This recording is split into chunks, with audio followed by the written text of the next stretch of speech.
Yeah.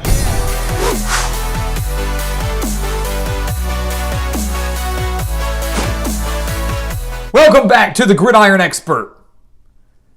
You know, on paper, Oregon and Washington does not look like that big of a game. Many are going to write it off and just give Oregon the win and move on, but I say hold on, not so fast.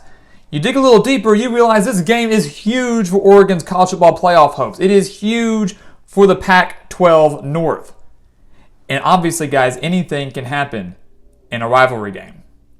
So welcome back to the Gridiron Expert, guys, here with our second game of the week between Oregon and Washington. We are here to break down everything you need to know for this game and share our prediction for who wins this big Pac-12 North matchup on Saturday night. As always, make sure to continue to like, comment, subscribe, and share our videos, and check out everything down in the description below, guys. Make sure to go take advantage of that. We've got links and promo codes for MyBookie, a brand new partnership that we are with, and we're so thrilled to be with them. Go sign up with them today. 100% sign-up bonus, 250% sign-up bonus for every referral you have after that. Every referral, not just a one-time thing, every single referral. It's one of the best sites out there. The same can be said for BetNow, and the same can be said for PrizePicks. All of those guys we partner with, and we are thrilled to be with every single one of them. The links are in the description below. Use that to go win.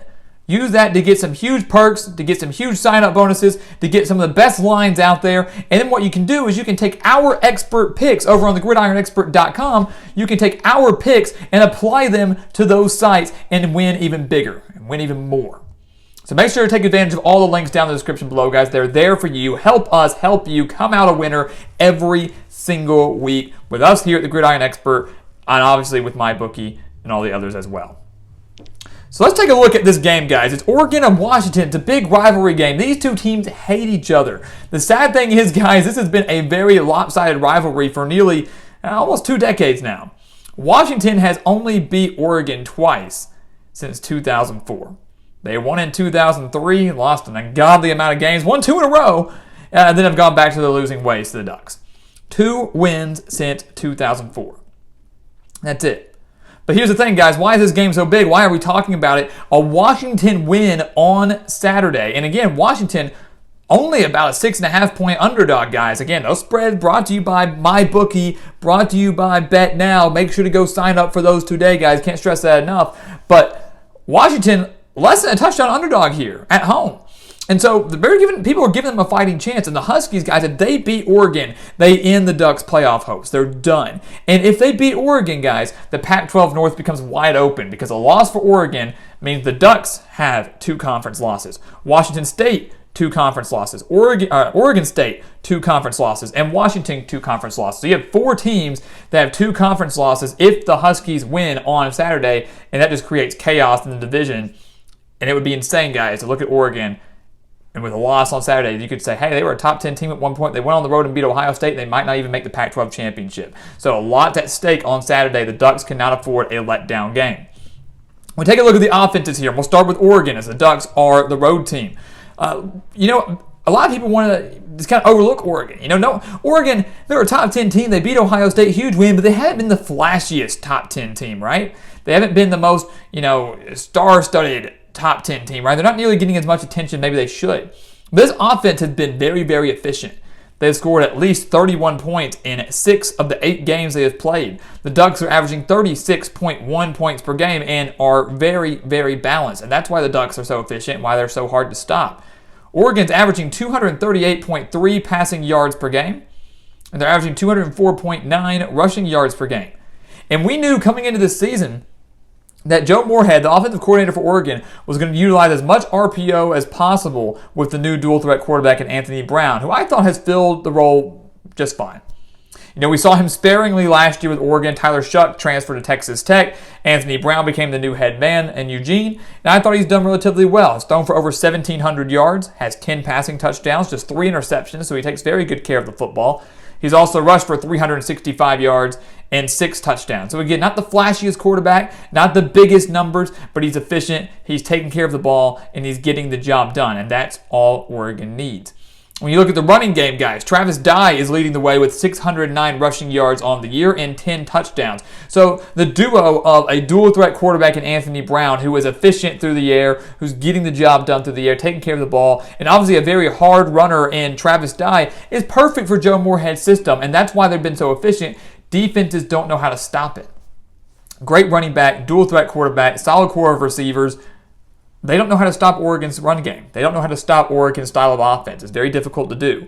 And again, that's why it's going to be so difficult for Washington on Saturday to stop this style of offense, guys. RPO is taking over the college game, as we know, but Oregon's up there as one of the teams in the country that runs it better or just as well as anyone out there. When you look at Washington, each of the last 5 games of the Huskies has been decided by one possession.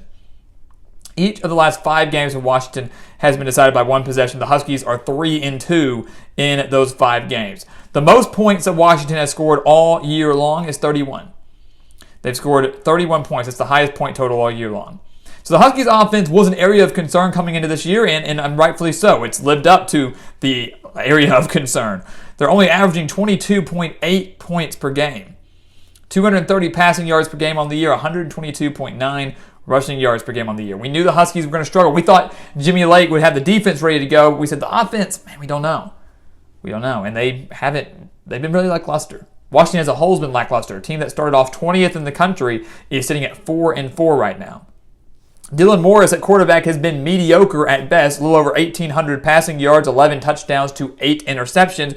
We knew Jimmy Lake wanted to run the football. That was going to be his style of play. And he's got 2 solid running backs here. You've got Sean McGrew, who's rushed for over 380 yards and 6 touchdowns. You have Kamari Pleasant, who has rushed for over 250 yards and no touchdowns on the year. But you have 2 running backs that have rushed for over 250 yards, and that's a solid number there. But here's the thing, guys. In 3 of the last 5 games, so remember, the last 5 games have been decided by one possession. In 3 of those 5, Washington has been held to under 100 rushing yards. The team as a whole has eclipsed just 350 total yards once in the last 5 games. And actually just came last week against Stanford, a 20-13 victory for the Huskies. So Washington offensively has been, to me, wildly inconsistent, wildly lackluster. A team that wants to run the ball has found themselves unable to do so against some opponents that really haven't been all that great, such as Arizona, where they were held to just 88 rushing yards. So this is a Washington team that's just been up and down. Yes, they're 4-4, and I think that's a success considering how poorly they started. But Washington has to find some offense here because they're going up against an Oregon defense that hasn't been as good as we thought they'd be, but is still solid. And I would put them up there as one of the better defenses in the Pac-12, if not the best defense in the Pac-12. The Ducks are allowing just 261.1 passing yards per game and 131.4 rushing yards per game, and that's the number you're circling right there. 131.4 rushing yards per game. Washington's averaging a little over 120. So if Oregon bottles that up, if they bottle up the run game, which is what Washington wants to do, although wildly ineffective, then you're going to force Dylan Morris to win the game through the air, a guy who's thrown 11 touchdowns to 8 interceptions, a guy who doesn't take care of the ball nearly as well as Anthony Brown, and a guy that I'm sure most Washington fans right now are going to say, oh, crap. We got Dylan Morris, who's going to try to go down there and win the game for us. Do you have faith in Dylan Morris to go lead a game-winning drive for you? Probably not. Do you have faith in Dylan Morris if the run game gets shut down completely? Do you have faith in him being able to win the game through the air? Probably not. So Oregon, that's going to be the key there, is shutting down the Washington run game and hoping their secondary, that again is allowed over 260 passing yards per game, hoping the secondary steps up a little bit and slows things down. And the thing is, Oregon's secondary can do that. The Ducks have forced 14 turnovers on the year. 11 of those have been interceptions. So they might let up the yards, but they're able to rack up the turnovers, guys. 11 interceptions on the year. And they're doing that from a solid secondary. They're also doing that because they know how to create pressure. Obviously, Kayvon Thibodeaux is one of the best draft prospects going into April's NFL draft. Thibodeaux, guys, he got hurt earlier in the year, but he's back, he's healthy, has 4 sacks on the year, leads the team in that category. And then they've got their star linebacker in Noah Sewell, who has 69 tackles on the year, leads the team in that, also has 3 sacks. Oregon, we should also mention, has not allowed more than 31 points on the year.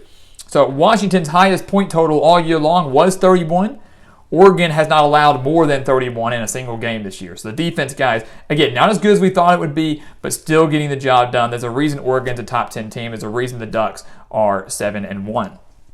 When you look at Washington, You can say the same for them defensively when the points come. The most Washington's allowed all year long was 31 to Michigan. The second highest was 27 in a loss to Oregon State. Washington's defense, we know, is their strength. Statistically, it's their strength, and Jimmy Lake, being a defensive-minded coach, we expected it to be their strength. And the numbers, again, speak for that. The Huskies allowing just 18.9 points per game, not a bad mark. They're allowing just 324.9 total yards per game. So statistically, actually, Washington is better defensively than Oregon. Statistically, number-wise. Maybe not when we actually see it out on the field. But the biggest number I'm circling here is we circled Oregon's rushing numbers, right? The fact they're allowing a little over 130 rushing yards per game. Bottle up Washington's run game if they can. Washington is allowing 178 rushing yards per game. That's not a good number.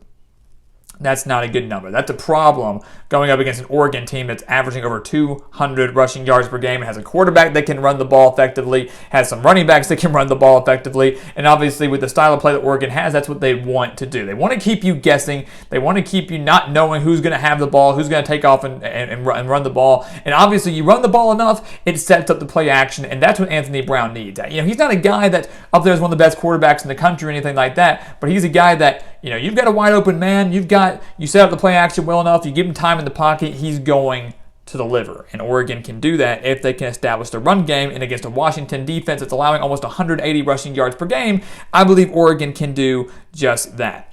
So Washington, they're able to shut down the pass. They're allowing just like a little over 140 passing yards per game. So they can shut down the passing game, but it's the run game that's the biggest area of concern. And obviously that's a strength for the Ducks.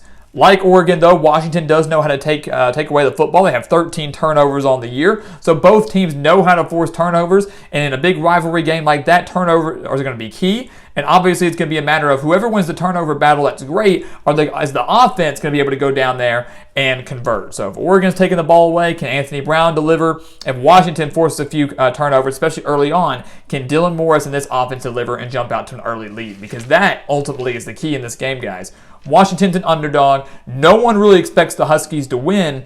So the Huskies at home with a big crowd on their side, a chance to keep their division title hopes alive, a chance to ruin your rivals' playoff hopes. Washington has to set the tone early. They have to get the crowd on their side early. They have to jump out to an early lead and force Oregon to play from behind, something they haven't done much of this year.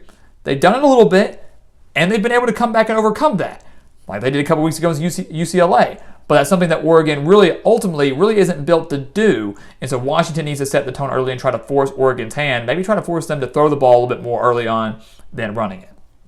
So what's going to happen on Saturday, guys? Saturday night in Seattle, big game. Washington really just trying to play spoiler against the Ducks. Yes, a win for the Huskies creates chaos in the Pac-12 North, but the bigger storyline is a loss for Oregon ruins their playoff hopes because they are very much still alive for a playoff berth if they win out, because an Ohio State win back in week 2 is huge on their resume. So what is going to happen in Seattle? Well, I will tell you that I do believe that Oregon wins this game. How can you pick against the Ducks? It's very hard to pick against them, guys. Well, again, like we said earlier, while they haven't maybe been the flashiest top 10 team, while they haven't been the best out there, and while that loss to Stanford is still perplexing and still hurts their record a little bit, Oregon's still a dang good football team. They're efficient, they're consistent, they have everything to play for in this game, and obviously history is on their side because they have dominated Washington for nearly 2 decades now. So whether it's in Eugene, whether it's in Seattle, whether they're ranked, whether they're not ranked, it doesn't matter. Oregon owns Washington. And in a year where they still have everything left to play for and where Mario Cristobal's squad knows that a loss ruins them, they're going to show up. They're going to show out against their rival. And while I don't think Oregon blows out Washington, I do believe they win convincingly because they will need to continue to do that to impress the eyes of the committee as the rest of their strength of schedule is relatively weak in the Pac-12. So Oregon, they start a little slow, but they do pull away for a solid, convincing victory in Seattle over Washington, and they keep their playoff hopes alive. The last few years, we have seen Oregon fall apart in the month of November that has ruined their playoff hopes. A few years ago, it was a loss to Arizona State on the road, but this year we don't think it happens yet. We don't think it happens in Seattle. The Ducks beat the Huskies again in a big-time Pac-12 rivalry game. So guys, as always, thank you so much for watching us here at the Gridiron Expert on YouTube. Make sure to continue to like, comment, subscribe, and share our videos. And of course, check out everything down in the description below, guys. Again, MyBookie. We are with MyBookie now. We could not be happier.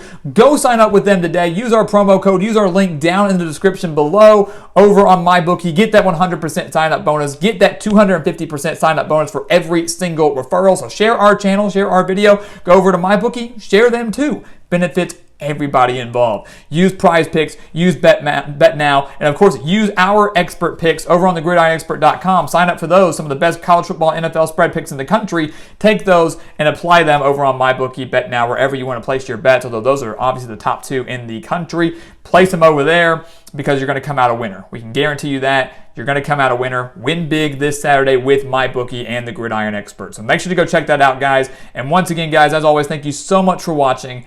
And we'll see you next time right here on the Gridiron Expert.